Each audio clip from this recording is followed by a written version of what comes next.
的地址。不是故意的。我也不是故意的。的暖阳，像你洁白牙齿一样，那充满微笑和美好的。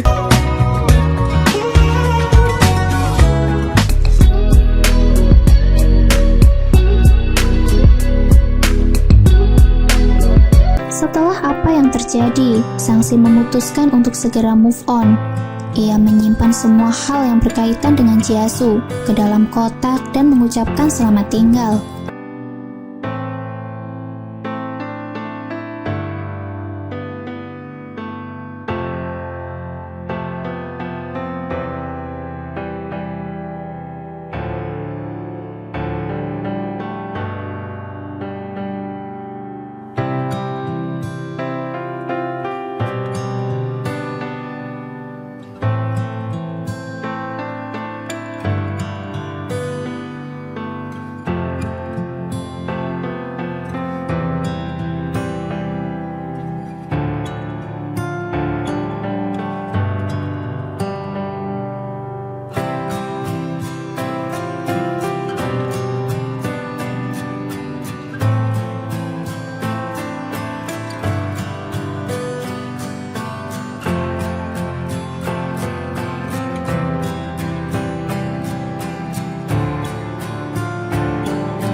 Waktu berlalu, Sangsi diterima di Universitas Fakultas Media Digital sesuai keinginannya. Dia menjalani kehidupan yang memuaskan, melalui pelatihan dan kelas militer, dan bertemu dengan sekelompok teman sekamar yang menyenangkan. Ketika salah satu teman Sangsi berulang tahun, semua orang merayakannya di tempat karaoke yang ramai. Rupanya Chiasu di tempat yang sama untuk menghadiri undangan teman sekantornya. Mereka sempat berjalan di lorong yang sama, tapi keduanya tidak saling menyadari. Sangsi yang tidak terbiasa dengan keramaian mencari udara segar, dan dia bertemu dengan Chiasu yang kebetulan sedang duduk di tangga. Chiasu sedikit tidak senang, karena ternyata selama ini Sangsi mengabaikan pesannya, dan tidak peduli bagaimana Chiasu memikirkannya. Dia tidak tahu kesalahan apa yang telah dia lakukan kepadanya. Sangsi mengabaikan pesan Chiasu karena dia ingin move on. Tapi setelah bertemu dengannya lagi, Sangsi beralasan bahwa dia terlalu sibuk untuk belajar agar bisa diterima di Universitas Yihei. Chiasu menerima alasannya dan dia mengantar Sangsi pulang, meski harus menempuh jarak yang cukup jauh dengan tempat tinggalnya. Di malam itu, Chiasu bercerita bahwa dia sendirian. Dan saat mendengar kabar dari Sang Yan bahwa Sangsi akan berkuliah di kota Yihei, membuatnya begitu senang. Pengakuan itu membuat Sangsi bingung. Suasana hatinya masam dan manis, dan dia semakin penasaran. Bukankah Yihei adalah kampung halamannya? Keluarganya juga ada di sini, dan dia juga sudah punya pacar. Bagaimana dia bisa kesepian? Setelah lulus kuliah, Chiasu bekerja di perusahaan game yang cukup terkenal, dan dia sangat diandalkan oleh perusahaannya. Wanita yang pernah dibawa Chiasu ke bandara bernama Siyun. Dia juga bekerja di tempat yang sama, dan ternyata dia tidak lebih dari rekan kerja sekaligus atasannya. Di sisi lain, Sangsi mengajak Chiasu makan malam untuk berterima kasih. Dia juga ingin menggunakan kesempatan ini untuk mengenal Chiasu lebih dekat, karena tampaknya masih ada banyak hal yang belum dia ketahui tentang dirinya. Di kampus, ada mahasiswa fakultas olahraga yang menyukai Sangsi. Namanya Jiang Mi. Dia mengajak Sangsi ke bioskop dan teman-teman sekamarnya juga ingin ikut. Sangsi ingin menolak karena dia sudah punya janji dengan Chiasu pada akhir pekan. Tapi dia tidak bisa menjelaskannya, karena teman sekamarnya sangat ingin dia ikut ke bioskop. Sangsi tidak punya pilihan selain menyetujuinya. Di samping itu, seorang wanita yang sangat peduli kepada Jiesu mencoba mengirimnya beberapa barang, tetapi Jiesu selalu membuangnya. Tampaknya Jiesu berhutang kompensasi pada wanita itu, dan setelah melunasinya, Jiesu memintanya untuk tidak menghubunginya lagi. Wanita bernama Xiaoying itu merasa sedih, tetapi Jiesu terus mengabaikan pesannya. Di akhir pekan, Sangsi lebih memilih untuk bertemu dengan Jiesu sesuai rencana awal. Namun, Jiesu tampaknya harus membatalkan janji ini. Sangsi merasa bahwa Jiesu kurang sehat, jadi dia buru-buru menanyakan alamat perusahaannya dan bergegas menemuinya. Wajah Jiesu begitu pucat karena perutnya sakit. Sangsi segera memanggil taksi dan tanpa sengaja menabrak Jiesu di tepi jalan, dan dia tidak sengaja mengecup keningnya. 地址， 不是故意的。 我也不是故意的。 Rupanya Jiesu menderita radang usus buntu dan memutuskan untuk melanjutkan operasi. Sementara Sangsi menunggu di luar, orang tuanya menelpon. Dan setelah menceritakan situasinya, dia mengetahui beberapa kisah masa lalu Jiesu. Ibu Sangsi tidak pernah menceritakan masalah ini sebelumnya. Di masa lalu, Jiesu pernah meminjam uang kepada keluarga Sangsi untuk biaya perawatan ibunya yang sedang sakit. Jiesu terus bekerja keras sampai dia bisa melunasi hutangnya dalam waktu setengah tahun. Namun ibunya tetap meninggal. Sangsi hampir menangis setelah mendengar cerita ini, dan dia akhirnya mengerti kenapa Jiesu selalu sibuk bekerja. Setelah operasi, Jiesu mendesak Sangsi untuk segera pulang dan tidak mengkhawatirkannya. Setelah itu, Jiesu terus memikirkan kejadian sebelumnya saat ia tidak sengaja mencium dahi Sangsi. Saat itu Sang Yan menelpon untuk menyampaikan bela sungkawa dengan gayanya yang acuh tak acuh. Jiesu ingin menjelaskan sesuatu kepadanya, tapi dia mengurungkan niat itu. Tampaknya Sangsi tidak sanggup meninggalkan Jiesu, dan dia memutuskan untuk menemaninya. Sangsi percaya bahwa Jiesu akan melakukan hal yang sama jika dia sakit. Karena Jiesu tidak bisa bangun dari tempat tidurnya, Sangsi menawarkan diri untuk menyeka wajahnya sebelum tidur, dan dia melakukannya dengan penuh perhatian.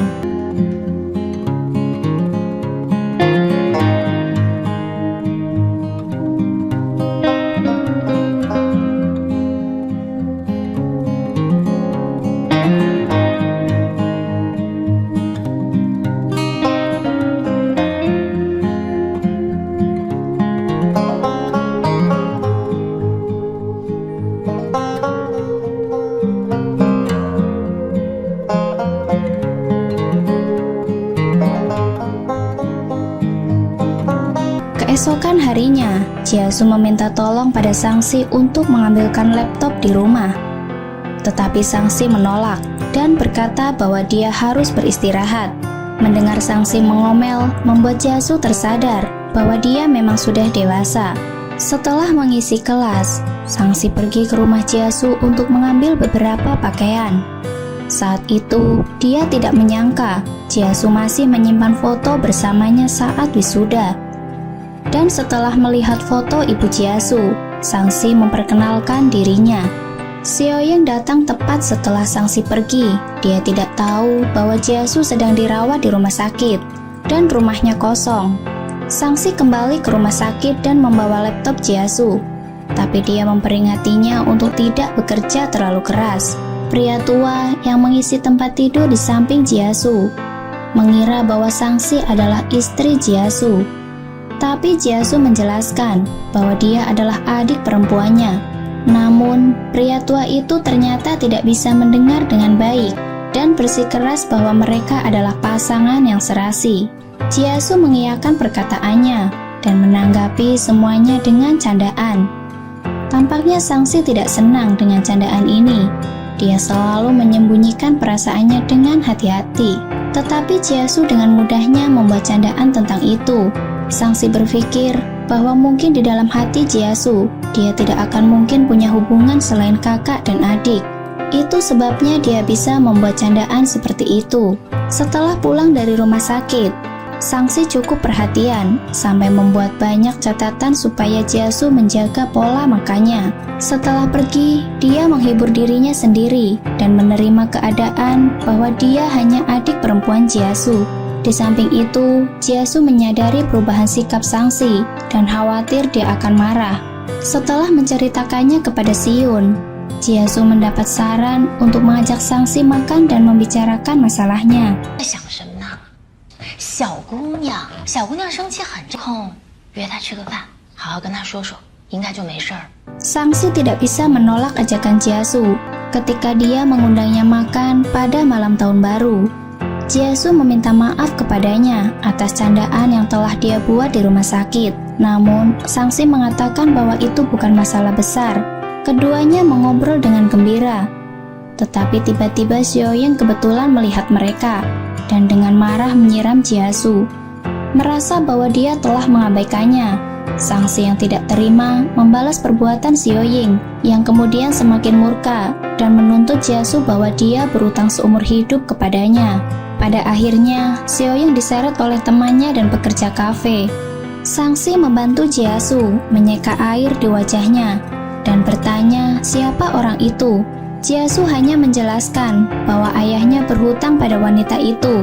Sangsi ingat bahwa dia pernah berpapasan dengannya dan khawatir wanita itu akan terus mengganggu Jiasu.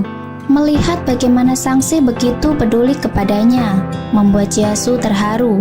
Pintu hatinya seolah terketuk dan dia sangat berterima kasih. Salju turun pada malam itu. Sangsi diam-diam membuat permohonan, meminta kepada semesta agar Jiasu dijauhkan dari hal-hal yang tidak menyenangkan dan berharap dia bisa terus ada di sisinya.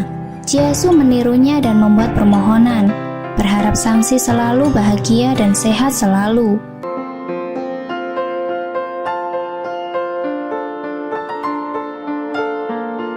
Saat itu, Xiaoying meminta maaf kepada Jiasu atas perbuatannya di kafe.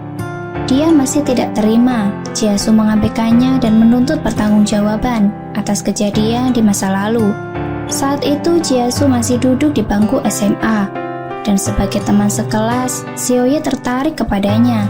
Hingga suatu ketika ayah Xiaoying meninggal karena sebuah kecelakaan yang disebabkan oleh ayah Jiasu. Keluarga Jiasu mencoba untuk menebus kesalahan itu dengan membayar uang kompensasi yang telah ditentukan oleh pengadilan. Ibu Jiasu juga berjanji bahwa keluarganya akan merawat Xiaoying. Namun ketika Jiasu mencoba untuk bersikap baik kepadanya, dia selalu diabaikan. Keadaan semakin buruk ketika ibu Jiasu meninggal dan dia hampir tidak punya waktu untuk memperhatikan Xiaoying karena sibuk bekerja. Tampaknya Xiaoying masih menyukai Jiasu, tapi cintanya perlahan berubah menjadi obsesi.